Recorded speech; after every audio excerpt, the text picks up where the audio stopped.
Hi guys, welcome back to my channel. Today I'm going to be talking about the different narcissistic family roles, namely the narcissist, the enabler, the golden child, and the scapegoat. Healthy families nurture the needs of their children and foster their development. But in a narcissistic family, the narcissistic parents' needs come first and foremost, and the children are expected to play certain roles to fulfill those needs. The parent is either so wrapped up in themselves that they ignore and neglect the children, or the parent is so controlling and abusive that the children feel suffocated and stressed. Image is everything in a narcissistic family. The family must always look happy and close knit to the outside world, even though they are the most broken and divided of them all. This leaves the children with a distorted view of themselves and others.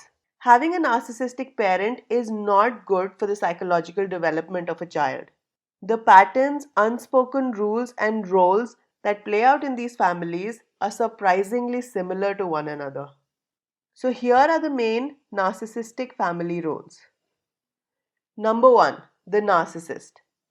The most dominant figure in the family is the narcissist. This is usually a parent or parents, but can also be a sibling. They must control everything and everyone. For a narcissist, the family members are at their disposal to use as they want and to bolster their image. Narcissists are attention seeking and constantly look for validation from their spouse and children.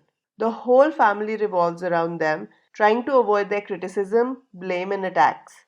The parent child relationship becomes reversed, where instead of the parent nurturing the needs of the children have to fulfill the needs of the narcissistic parent.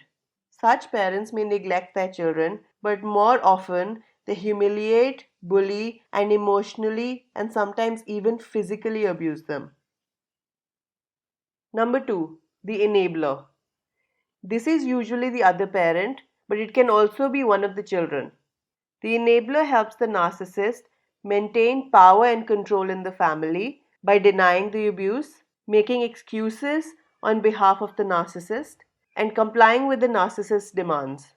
The enabler wants to win the approval and acceptance of the narcissist, but instead is manipulated by the narcissist through alternating abuse and special treatment and becomes trauma bonded to the narcissist.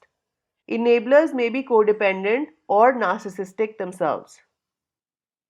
Number 3, the golden child. The golden child is the chosen one in the family. This child is the parent's favorite.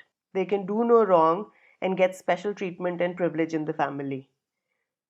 The golden child may be physically attractive or talented or have some other quality the parent finds appealing. This child is expected to meet the high standards set by the parent, but is always falling short no matter what they do. The narcissist lives vicariously through this child. The parent tries to enmesh with the golden child, and there are no boundaries between parent and child. The golden child may grow up thinking that he or she is special, but in fact has been groomed in the narcissist's image. Unable to develop a healthy sense of identity, this child may develop narcissistic traits too. Number 4, the scapegoat. This is usually a child but can also be a spouse. If the golden child can do no wrong, the scapegoat can do no right. This child usually triggers the parent's narcissistic injury and so must be destroyed by the parent in the most violent ways. The scapegoat suffers the narcissist's rage, cruelty, and abuse. The narcissist painstakingly avoids any responsibility or accountability, so when something goes wrong in the family, it is blamed on the scapegoat. The parents' disappointments, the family's dysfunction, the family's unhappiness are all the scapegoat's fault. Children who have suffered abuse are themselves prone to believe that their parents' cruelty is their own fault. It is incomprehensible to them that they face an adversary in the one place they are supposed to find an ally. The scapegoat is constantly berated and humiliated in front of other family members who are often encouraged to join in on the abuse. These children must carry the shame and rage of their entire dysfunctional family. In a large family, it is not uncommon to have two golden children and or two scapegoats. Unable to bear the ill treatment from the family, this child is most likely to argue and act out. The scapegoat is usually different from the family culture in some way. They may be the most empathic, truthful, or strongest of the children. They may be the one who questions the family system or stands in defense of others before the narcissist. No matter how much scapegoats try to live up to their parents' expectations or how capable they will never be good enough in the parents' eyes. This feeling of not being good enough is something the scapegoats will carry with them for the rest of their life. This child sees the cruelty and violations in the family and benefits least from the family system. However, because of this, the scapegoat is usually the one to physically get away from the parent and develop a sense of self. This sense of self, though, is a negative one. Scapegoats experience an emotional and physical collapse that leaves them unable to function well as adults. They may experience symptoms of complex PTSD, including a negative self view, detachment, hyperarousal, difficulties in regulating emotions, and a loss of trust.